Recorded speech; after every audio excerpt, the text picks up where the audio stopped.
Moms, this one's for you. The way she totally nails the subtle signaling and stigma many working moms feel in corporate America is spot on. In this timely episode of Lead with Dr. Leslie, we chat about the pressures of being pregnant and going on leave while working, how Danielle's always been seen as a challenger in the male-dominated culture of tech startups, and how other women can be better allies for moms in the workplace. Let's get into it. I'm so excited that you're taking this time to chat. I just loved your story. Like, I could not stop thinking about it because I was like, yes, she has this story that resonates for me too. And I think that it probably resonates for a lot of women. We were emailing back and forth or chatting. I was like, this just feels just like I've not missed a beat. I like looked at your stuff and I was like, I have to do this. Like, it looks so good and effortless. And some of the moms that I've been talking with, we have this little tiny, like, I don't know, boost each other up mom group, like each other on Facebook or Instagram, whatever. And we were chatting about this, like, why are we so insecure about putting ourselves out there when you see someone else do it it doesn't have to be perfect, right? Like, we're so hard on ourselves. Yeah. I think all of us have been trying to do the same, like that you're doing. So I was just thinking this morning, like, oh my God, we met in 7th grade. I feel like there's this weird thing with people from Traverse City when I've come across them in different phases of life that it's just like it picks right back up. Yes. And I remember I think it was like someone I dated, they were like, that you guys have a really weird thing that happens. That's not normal. I'd love to hear a little bit more about your origin story. So I don't think my career really started until I was maybe 29, which felt late to me, I think. And so I was living in Chicago in my early 20s. I went back to grad school because I didn't really know what I wanted to do. I actually struggled a lot with like, what do I care about? I felt like the stuff I cared about, I couldn't make money doing, like storytelling. Yeah. So I went to grad school for creative writing. Some might say, which is crazy because, don't really come out of that usually with a big paycheck either.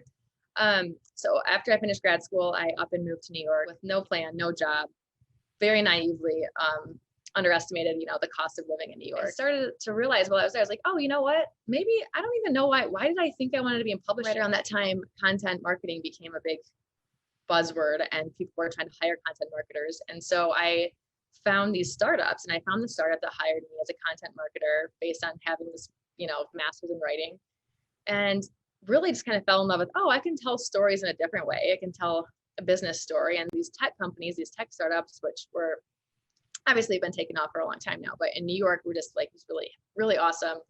I started to love it. I loved the energy. I loved the innovation. I loved people thinking differently. I was like, these are my people. There was a lot of other challenges in the tech world, but it was really fun. It was really fun to like be in the atmosphere where like there really weren't rules, good or bad, Yep.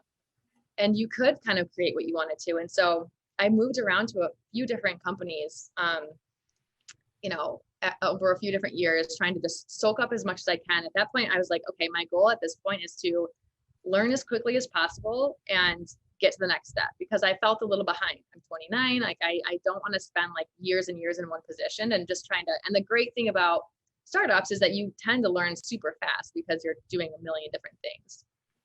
And so I made my way around a few different startups for a while, and then really just started to feel burned out. And I was like, okay, I think I'm hitting the wall with like some of the like working nonstop, and kind of came across this man. I think I saw him on Twitter, and he worked at Nielsen, and I just reached out to him and we became friends. And he was really, he had a lot more life experience than me. And he was great at saying know when to leave, when work is starting to affect you personally, like get out. And that was what was happening. And so I did kind of got out of the startup world for a while and spent some time at Nielsen. And currently I'm at Publicis Sapient, which is a digital business transformation company. They compete with people like Accenture and Deloitte and other consulting firms. And I lead their marketing. So still been marketing the whole time for a couple of their industries here. And so, yeah, it's been an interesting journey. I never would have predicted that I would have landed here if I was 20 years old. But it's actually been a really fun to see that come to fruition. Like for me, just to realize, okay, I didn't really have a plan.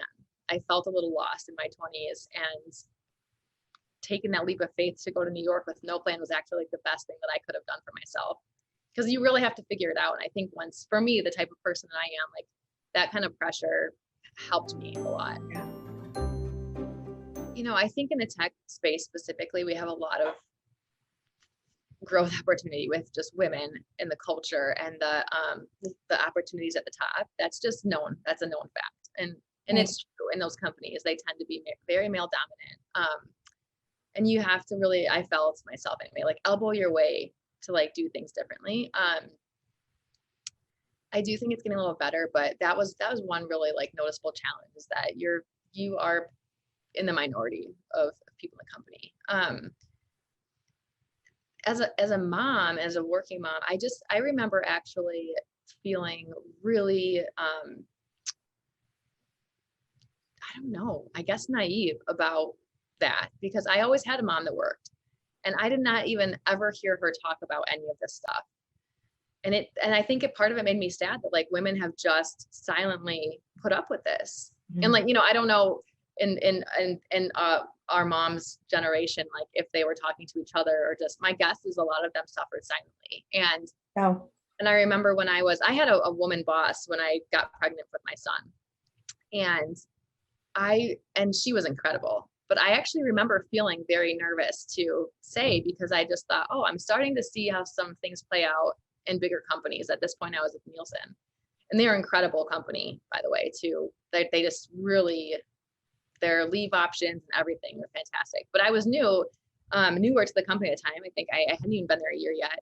And I remember feeling a little scared. And I remember telling her, and she was so excited for me. She was a mom also.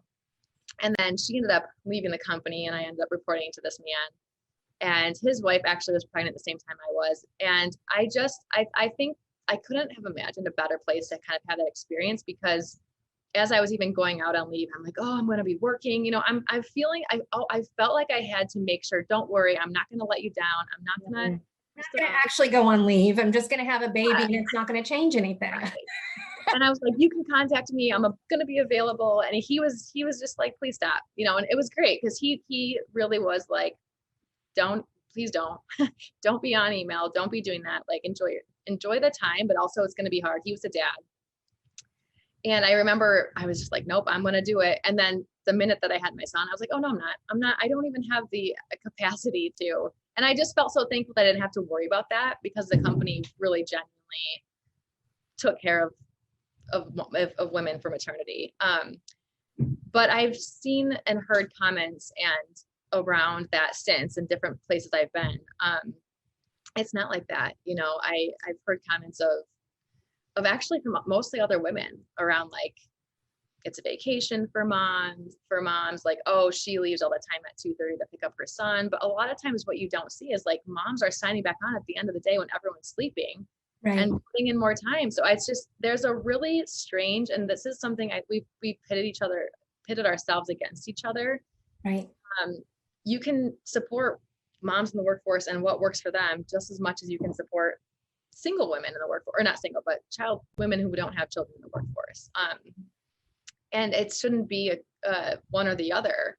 I think there's this notion that if you're not working, and hopefully the pandemic has changed this, but if you're not sitting at your desk from 9 to 5, that you're not working, which we know is not the case. Right. So I think it's starting to change. But there's still that conversation of like, it's somehow seen as just, I don't know. I think there is sort of this like target on you in some ways. You feel like, or for certain companies and positions, like, well, if they think you're going to have kids, they don't want to hire you. They don't say it outright.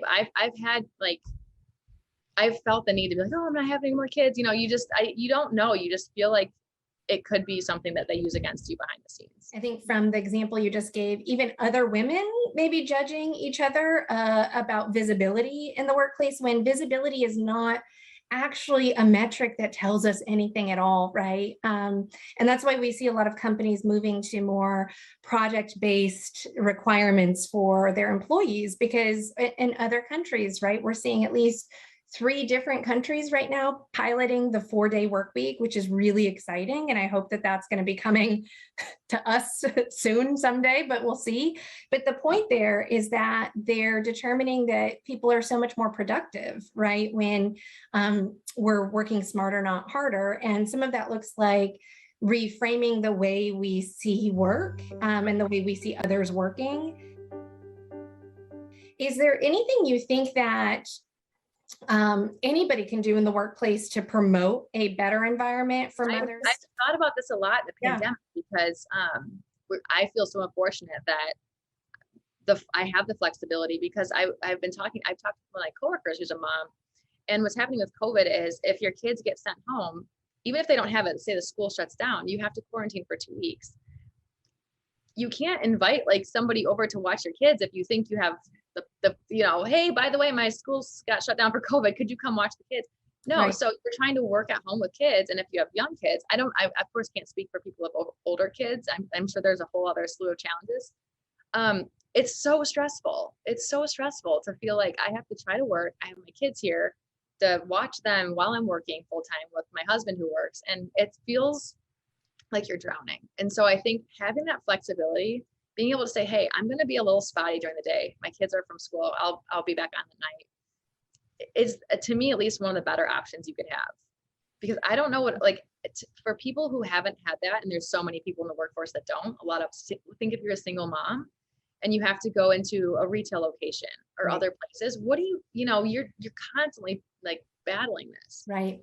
And I think this is the opportunity for companies to weigh how they support their talented employees who may have multidimensional lives. They may be parents, right? Both women and men too. It's for them to work in the ways that work best for them, because they're going to produce talented, wonderful results for the company. It's just understanding that might not look like this modern traditional workday that we have really only been doing for like the last, 100 years. Like we haven't, as a human society, been grinding like we're grinding these days. And yet we have really put our metrics into that conditioned grind, right? When in reality, if we're able to step back and look at productivity and we're able to look at talent, it doesn't always occur within a set 8-hour window.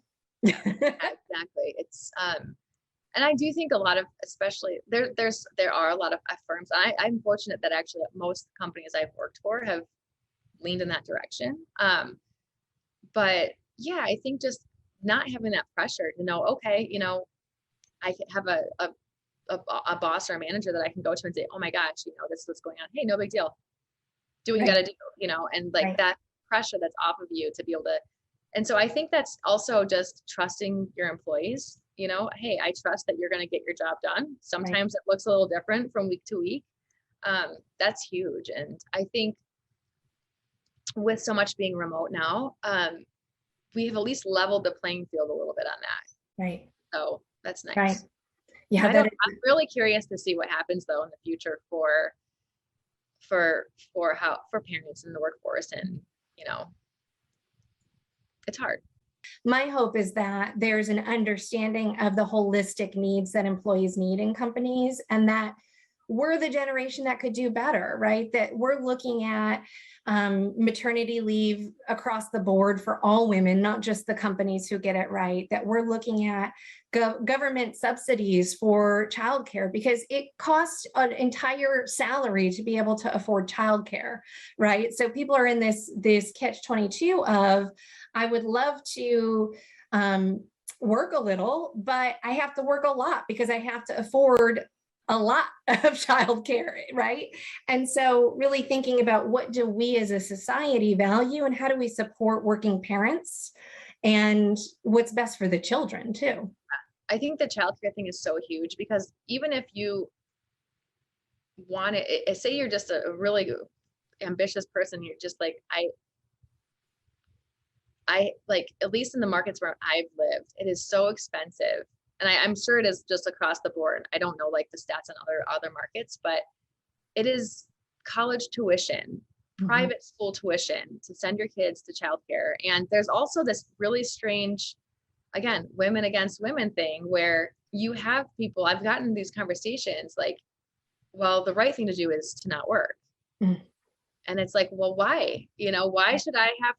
Why can't I have a career and be the best version of myself and send my kids to, by the way, the places that people get to go to for daycare and preschool these days is incredible. It's they're learning Spanish. and 2 years old. I mean, what they're exposed to is incredible. It is Or has incredible. the potential to be Yeah. incredible. So I'm like, these teachers can really help do these things way more than I can. And I Right. don't have those skills. That should be seen as an amazing benefit. And also, cost of living is incredibly expensive these days. So a lot of people cannot have a single income home. Right. So why are we like pitting it against each other? Like somehow one mom's worse than the other, or, you're selfish. There's just this really antiquated still dialogue. And I can't figure out why we're against each other. Do what's best for you, do whatever version works for you. There's actually a lot of commonalities between the two, either stay at home or working moms, but we don't talk about those. We're just like, oh, if you are a working mom, your kids are smarter. If you're a stay at home mom, your kids are smarter. It's just. I think for women in general, like we have really been, talking to a marketer here, we have been marketed, right, our entire lives about what we're supposed to care about. And from the magazines we got when we were teeny boppers to the television shows we've watched, there has been a dominant narrative in the media that is about, for women in particular, comparing ourselves to other women, be like her, look like her, dress like her. Your worth is about your appearance. It's about comparing yourself to this ideal woman. And I can't help but feel like some of that has to come out in the way we have adult relationships with each other as well, when it comes to that comparison piece. So when we're talking about, stay-at-home moms versus working moms, and both of those things being really positive for children based on the circumstances and the choices that people are making, or we're talking about women not having children, right? Like that's not selfish, but it's viewed as selfish in a society where we've grown up our entire lives thinking that that's kind of our purpose, is to be mothers, right? And how dare us explore a world in which that's not our purpose. So that like piece of comparison is what I really wish we could, as women, collectively begin to deprogram each other and ourselves, because it really just sets us all back. Oh my gosh, I couldn't agree more. And I think if people had these more honest conversations about what like the realities of becoming a mom, say it is not for everyone and should not be for everyone. And no, but it's like, and again, I felt blindsided by some of the challenges. Like I just never heard anyone talk about them. Like what? Could you tell me which ones you were blindsided by? Like you feel lonely a lot. There's a lot of like meeting mom friends, and I've heard it gets easier as kids get into school, but in the early years anyway, from my experience, it's really hard because again, there's this other really strange notion that similarly, if you parent differently than me, one of us is wrong and one's right. Right. And I think it's because everyone's genuinely trying to do their best, and maybe people have a hard time saying, oh, maybe this other way is better. I don't know why that's hard, but it is. And so it can be incredibly lonely. And even my friends who have from years ago who now have kids, we talk about this. It's really hard to make mom friends across the board. And so it feels lonely. And I don't think I never heard anyone talk about that. There's a lot of anxiety about things you just can't control. You can't protect your kids from everything, which for a lot of us is really hard, me especially. I feel that way. And then also this kind of what they call I think it's called like the invisible mental load that moms carry around, because a lot of the pressures fall on moms, and there's a lot of things. And I don't think that's necessarily the problem. It's more that that's kind of can become thankless, and like the things that you're up worrying about at night or trying to do or take care of. And, again, not that it's meant to deter anyone from becoming a mom or not, but I think if we have more of these honest conversations, it's like people can be more prepared about what they want to do. And I've always kind of felt like in the workforce, for better or worse, sometimes it's played in my favor and sometimes it hasn't, but I feel like I'm a bit of a challenger because I really cannot accept certain things that happen. And my life would be much easier if I did, if I just accepted and played the game, but I can't, like physically can't do it. So I do tend to like brush up against, I think, certain things and people and organizations that it can be uncomfortable because I just think like, I don't want to do that. I don't think it's, and so I was having this conversation with a senior leader, a woman who I really, really respect. And she's from a different generation. And she was like, the stuff you talk about, we were not able to talk about.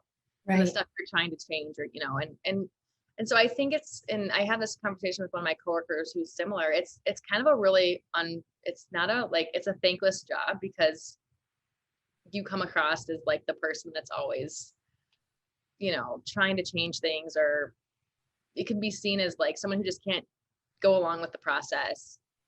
But I don't think that if you just go along with the process, anything will change. And there are some real needs that need to change in the corporate world, any world, any of the systems for women. So.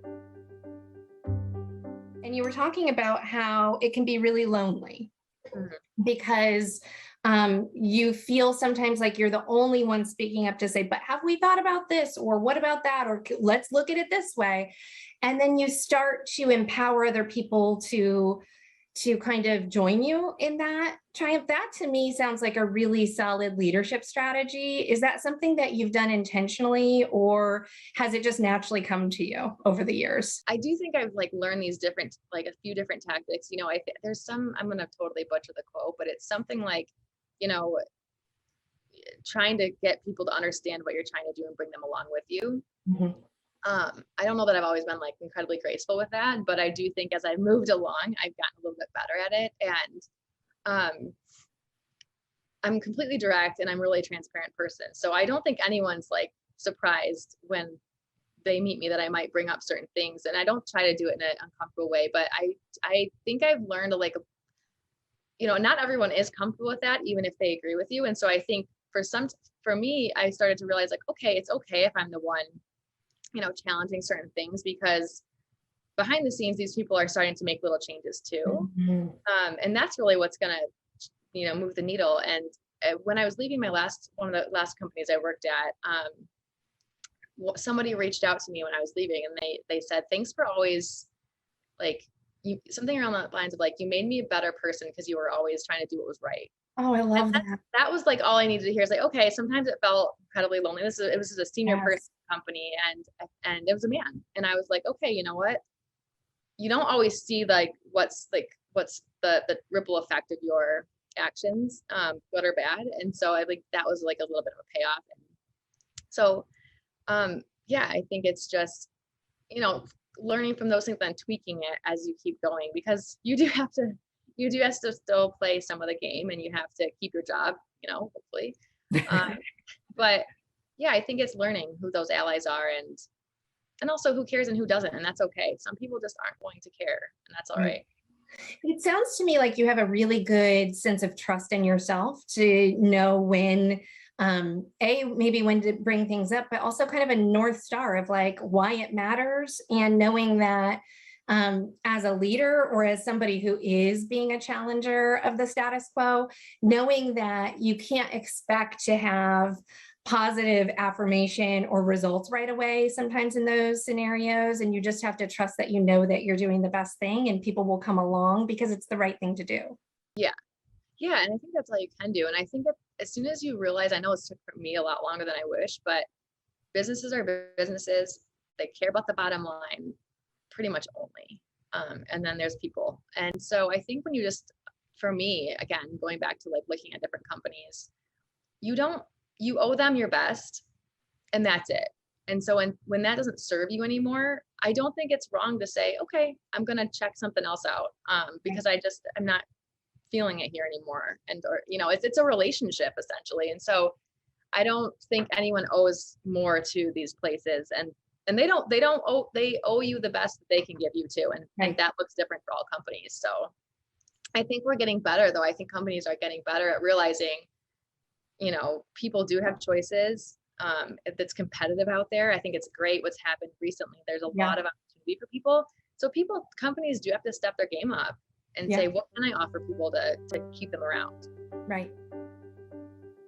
After having my son, I just thought, again, really hard to find those truly honest stories from moms. There's a lot of people that write about moms, which is cool, and we need that. But just hearing from other moms, So kind of that storytelling aspect. And then, a couple years later, and I had my daughter, I was like, I'm just gonna create a website and see if anybody wants to share stories, where they write their own. And I have, again, like the writing background, so I can edit. Like, nobody has to be a perfect writer. I want it to be in their own voice. I wonder if people would want to share. And so people started sharing, and they were sharing really incredible stories, like raw stuff. I mean, things about how you thought you were going to be as a mom versus maybe what the reality looks like, or abuse, or traumatic things too that people have had happen, losing a child, whatever it might be. And I just started to like get a lot of feedback, like, oh, this is really resonating. And as I started to kind of read the stories, I kept realizing how much of every story there was a mental health and well-being component. And I really strongly believe that we need to like move the conversation from mental health and well-being to what it used to be, which is this huge stigma, to this is literally things we deal with every single day: guilt, anxiety, stress, feeling depressed, identity, all of these things impact your mental health. And why are we so ashamed to talk about it? So I built this site out a little bit more to have, I'll call them experts, like professionals, but like mental health and well-being professionals. So really that full circle of what does it look like? Nutritionists, leadership coaches, psychologists, therapists, counselors, personal trainers. Mental health and well-being is not just one thing. It's all of these things kind of working together. And maybe sometimes you over-index on, I need some therapy, or I need to get some nutritional advice, or I need some help with my career. But feeling that you just can have it. And one of the big things I always found was that nothing is in one place. You're searching the internet and it's just like things are all over. It's really hard to find stuff. And so, the site today is called A Time Out with Mom. It's it's in this basic form, but you have mom stories that are genuinely from real moms. You can submit anonymously or with your name, whatever you feel. And then we have professionals sharing insight. So, okay, I'm in one place. I can see stories that relate to me. I can find insights from professionals that relate to me. And then if I want to, I can book time with them or contact them and reach out to them. I just really believe like sharing our experiences is how you change the world, even if it's just one mom at a time in this case. Yes. So again, thank you. Your encouragement to me has meant the most. And I'm so happy we're connected. And I think this was such a great interview. Yes, thank you again.